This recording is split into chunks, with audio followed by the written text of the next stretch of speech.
اب میر خیراتی کی حویلی میں وہ جہت اور سمت بدلی ہوئی ہے. بہرحال می گزرت. مصیبت عظیم یہ ہے کہ قاری کا کنواں بند ہو گیا, لال ڈگی کے کنویں یک قلم کھاری ہو گئے. خیر کھاری ہی پانی پیتے, گرم پانی نکلتا ہے. پرسوں میں سوار ہو کر کنوؤں کا حال دریافت کرنے گیا تھا. مسجد جامع ہوتا ہوا راج گھاٹ دروازے کو چلا. مسجد جامع سے راج گھاٹ دروازے تک بلا مبالغہ ایک صحرا لق و دق ہے. اینٹوں کے ڈھیر جو پڑے ہیں وہ اگر اٹھ جائیں تو ہو کا مکان ہو جائے. کشمیری دروازے کا حال تم دیکھ گئے ہو. اب آہنی سڑک کے واسطے کلکتہ دروازے سے کابلی دروازے تک میدان ہو گیا. پنجابی کٹرا, دھوبی واڑہ, رام جی گنج, سعادت خان کا کٹرا, ان میں سے کسی کا پتہ نہیں چلتا. قصہ مختصر, شہر صحرا ہو گیا. اب جو کنویں جاتے رہے اور پانی گوہر نایاب ہو گیا تو یہ صحرائے کربلا ہو جائے گا. اللہ اللہ, دلی نہ رہی اور دلی والے اب تک یہاں کی زبان کو اچھا کہے جاتے ہیں. وار حسن اعتقاد, ارے بندہ خدا اردو بازار نہ رہا, اردو کہاں. دلی واللہ اب شہر نہیں, کمپ ہے, چھاونی ہے, نہ قلعہ نہ شہر نہ بازار نہ نہر. 1857 کا جو سانحہ گزرا اس نے غالب کی نہ صرف دل اور ان کے جذبات کو اور ان کی ذاتی زندگی کو ٹھیس پہنچائی, بلکہ جس دلی کو اور جس دنیا کو وہ جانتے تھے وہ دنیا ختم ہو گئی. تو جہاں تک میری معلومات ہے, میرے خیال پون اور آپ لوگ زیادہ بہتر جانتے ہوں گے, 1857 سے 1869 تک 12 سال کے درمیان اور عرصے میں انہوں نے شاید صرف 12 یا 13 غزلیں کہیں. اس کے بعد سے انہوں نے ان کا کہنا, ان کے غزل کہنا بند ہو گیا تھا ایک طرح سے. اور غالب کے بارے میں آپ لوگ جانتے ہی ہیں کہ انہوں نے فارسی کلام کو, جیسا انہوں نے عرض کیا, کبھی فرمایا کہ فارسی کلام کو زیادہ اہمیت دیتے تھے. اور 1825 سے لے کے 1850 تک تقریباً 25 سال جو ان کی زندگی کا اڈلٹ لائف کا سب سے زیادہ کریٹو پیریڈ تھا, اس میں انہوں نے بالکل اردو شاعری نہیں کی, صرف فارسی شاعری کی. اور فارسی شاعری مقدار میں اردو شاعری سے کہیں زیادہ ہے. لیکن اب یہ ستم ظریفی ہے کہ غالب جس کلام کو بہتر سمجھتے تھے, فارسی کلام کو, اس کو آج کوئی پوچھتا نہیں, اور اردو کلام جسے وہ گھاس نہیں ڈالتے تھے, اس کی وجہ سے ان کا شورۂ دوام ہے. تو لیکن 1857 کے واقعے سے اور بہت ساری چیزیں ہوئیں. 1857 جیسا آپ پون کہہ رہے تھے, 1857 تک ایک فکشن برقرار تھا کہ بادشاہ ہے, انگریز پھر بھی سلام کرتے تھے. 1857 کے بعد یہ ساری مروتیں, یہ ساری ایلیوژنز, یہ بالکل ہٹ گئے اور جو حقیقت تھی وہ سامنے آئی. دوسری چیز ایک اور ہوئی 1857 کے بعد سے, میکالے کا 1835 میں جو منٹ آیا تھا اور ایجوکیشنل پالیسی جو بدلی تھی, تو میر کے زمانے میں بھی انگریز ملٹری طور پر غالب ہو چکے تھے, لیکن میر کے زمانے تک, انشا کے زمانے تک, یا لکھنؤ میں نوابی عہد میں ایک طرح کا یہ جس کو کہنا چاہیے آنکھ کا پردہ قائم تھا. اور ہماری جو ملٹری اور پولیٹیکل ہار تھی, جو شکست تھی, وہ شکست تہذیبی شکست نہیں بنی تھی. 1857 نے اس شکست کو تہذیبی شکست بنا دیا. یعنی یہ صرف یہ کہ نہ صرف ہم ملیٹریلی ہارے اور پولیٹیکلی ہارے, بلکہ ایسا لگنے لگا کہ ہم اپنی تہذیب, اپنے ادب, اپنی شاعری کی وجہ سے ہار گئے ہیں. ہماری شاعری اتنی لچر تھی, ہماری زبان اتنی لچر تھی, ہمارا کلچر اتنا لچر تھا کہ ہم اس کی وجہ سے انگریزوں سے ہار گئے. اور یہ چیز آج تک ہمارے یہاں موجود ہے. ظاہر سی بات ہے, وہ شطرنج کے کھلاڑی میں وہ شطرنج کھیلتے رہ گئے اس لیے لکھنؤ ہار گئے. یا جنون پکچر میں نصیر الدین شاہ کا کیریکٹر آ کے کہتا ارے تم کبوتر اڑا رہے ہو, گویا کبوتر بازی کی وجہ سے ہم ہار گئے. تو کہنے کا مطلب یہ کہ یہ اسٹیریوٹائپ اس قدر ہمارے یہاں ضم کر گیا ہے کہ ہمارے کلچر میں, ہماری تہذیب میں, ہماری شخصیت میں کمی تھی, اس وجہ سے ہم ہارے. اور اس کا بہت عمدہ نمونہ ہے ڈپٹی نذیر احمد, بہت پاپولر ناولسٹ تھے اور آج تک ان کی ناولس پڑھی جاتی ہیں, پڑھائی جاتی ہیں. توبۃ النصوح میں ان کا کیریکٹر ہے کلیم. وہ آتا ہے اور وہ اپنے گھر میں آ کے اپنی بیوی سے کہتا ہے اور اپنی کتابوں کی لائبریری جلانے لگتا ہے. بیوی پوچھتی ہے کیا کر رہے ہو تم؟ تو وہ کہتا ہے ارے کتابوں کی ایک الماری تھی, کیا اردو کیا فارسی, سب کی سب کچھ ایک ہی طرح کی تھیں. جھوٹے قصے, بیہودہ باتیں, فحش مطلب, لچے مضمون, اخلاق سے بعید, حیا سے دور, معنی و مطلب کے اعتبار سے ہر جلد سوختنی اور دیدنی تھی. اور وہ کن کتابوں کو جلاتا ہے؟ بڑے بھائی جان نے فسانے عجائب, قصہ گل بکاولی, آرائش محفل, مثنوی میر حسن, مضحکات نعمت خان عالی, منتخب غزلیات چرکین, غزلیات جعفر زٹلی, قصائد ہجویہ مرزا رفیع سودا, دیوان جان صاحب, اندر سبھا, دریائے لطافت میر انشاء اللہ خان کی, کلیات رند وغیرہ, واسوخت اور دیوان نذیر اکبر آبادی, یہ سب کا سب کو وہ آگ لگا دیتے ہیں. اور اس کے بعد ان کا کردار سعدی جس نے انہیں گلستان بوستان لکھی، ان کے بارے میں بھی کچھ اسی طرح کے کلمات کہتے ہیں. اور جیسا چودھری محمد نعیم نے لکھا ہے، اردو میں شاید دنیا کے فکشن میں ایسا رونگٹے کھڑا کرنے والا واقعہ، سیلف ہیٹریٹ کا اتنا بڑا نمونہ کہیں آپ کو نظر نہیں آئے گا، جہاں آپ اپنی تہذیبی میراث کے بڑے سے بڑے ناموں کو، بڑی سے بڑی شاعری کو اس طرح آگ میں جھونک رہے ہیں کہ یہ جیسے بہت فحش اور بہت ہی غلیظ چیزیں ہوں.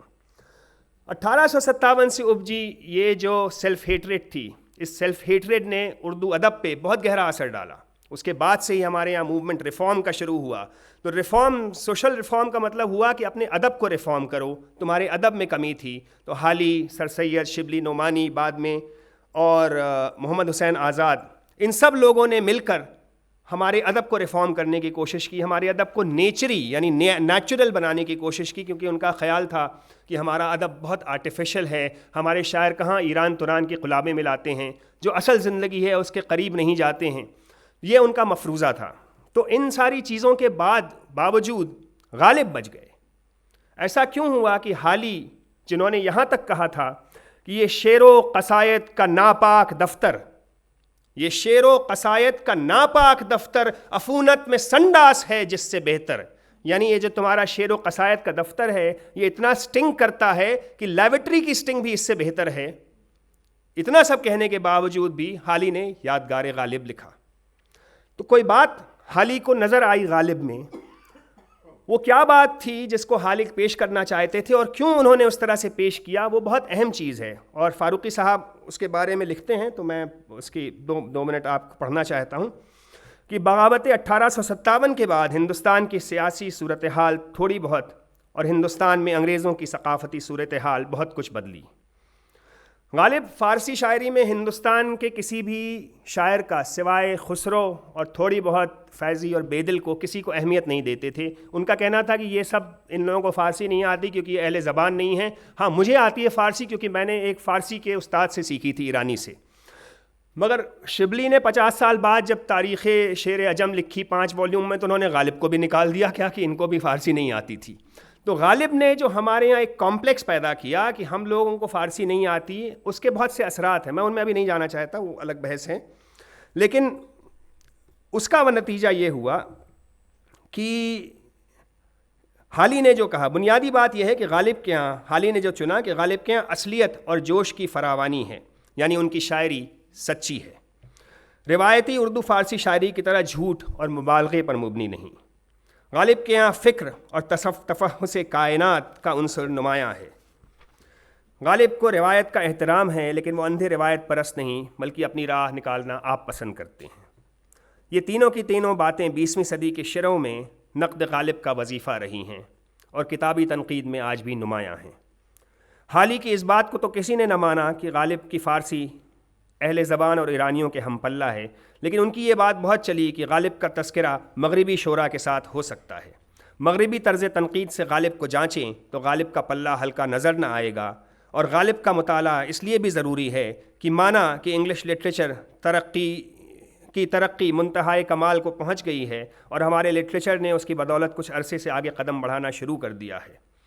بہرطور حالی نے اور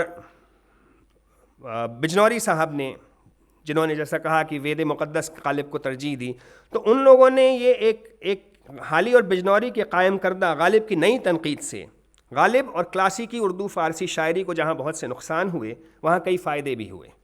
سب سے پہلا فائدہ تو یہ ہوا کہ غالب کو مغربی شاعر کی طرح پڑھا جانے لگا اور ان کے موازنے بیدل اور عرفی اور طالب عاملی سے زیادہ گوئٹے اور ورڈزورتھ اور شیکسپیئر سے ہونے لگے.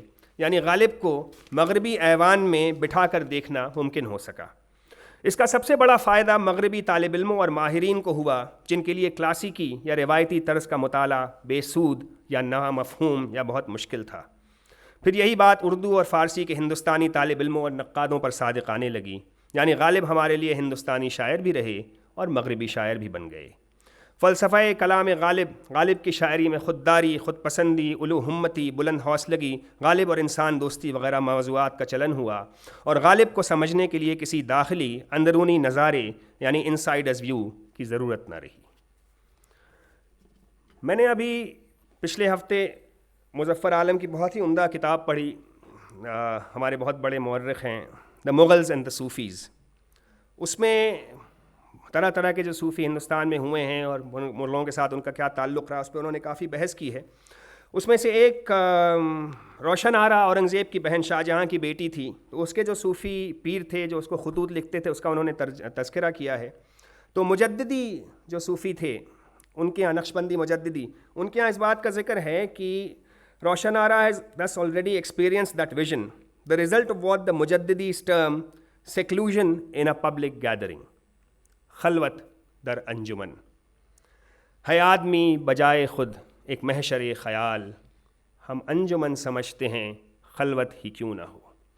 یہ شعر ہم پڑھ سکتے ہیں، اس پہ ہم سر دھن سکتے ہیں کہ دیکھیے غالب نے کیا بات کہی کہ آدمی کے اندر خود اتنے خیالات ہیں کہ آدمی اکیلا ہوتا ہوا بھی پوری انجمن میں ہے.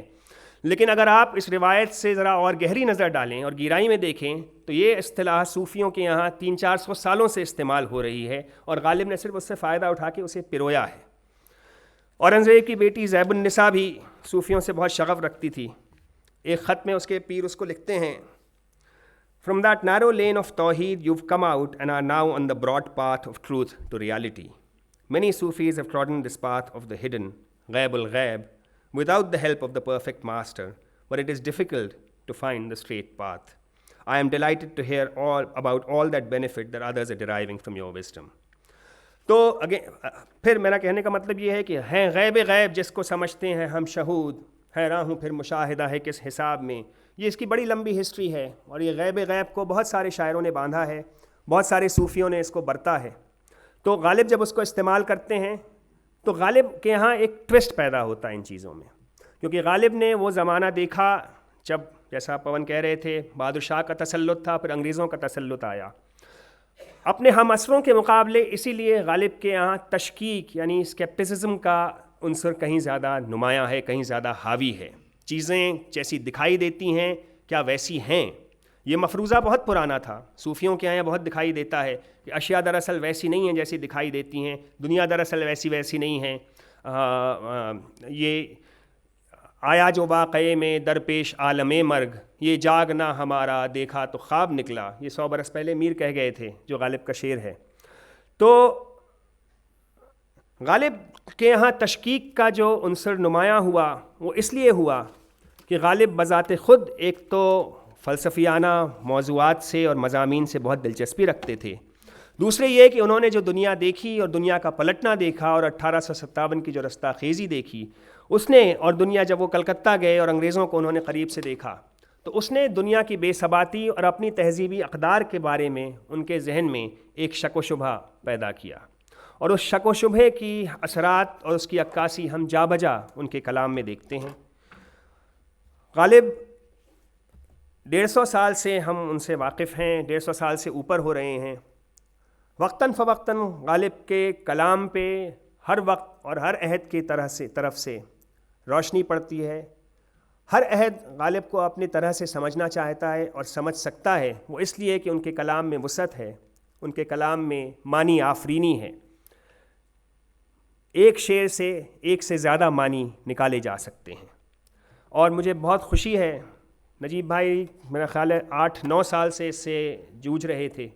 8-9 سالوں سے جوجھ کے انہوں نے ایک ایک شعر کو ڈسٹل کر کے اس طرح نکالا ہے کہ آپ روایت سے ناواقفیت آپ کے آڑے نہ آئے.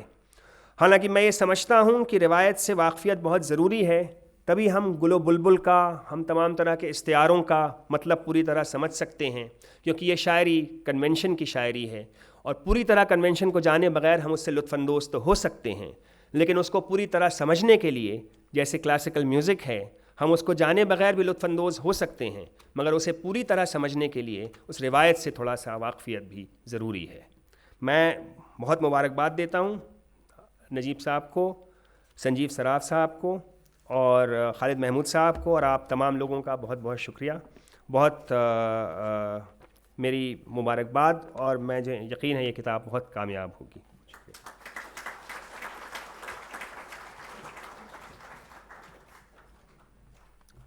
بہت شکریہ محمود سر. حاضرین، جب غالب کی باتیں ہوں اور وقت ہوا کی طرح تیزی سے بہتا چلا جائے تو ہمیں حیرانی نہیں ہونی چاہیے.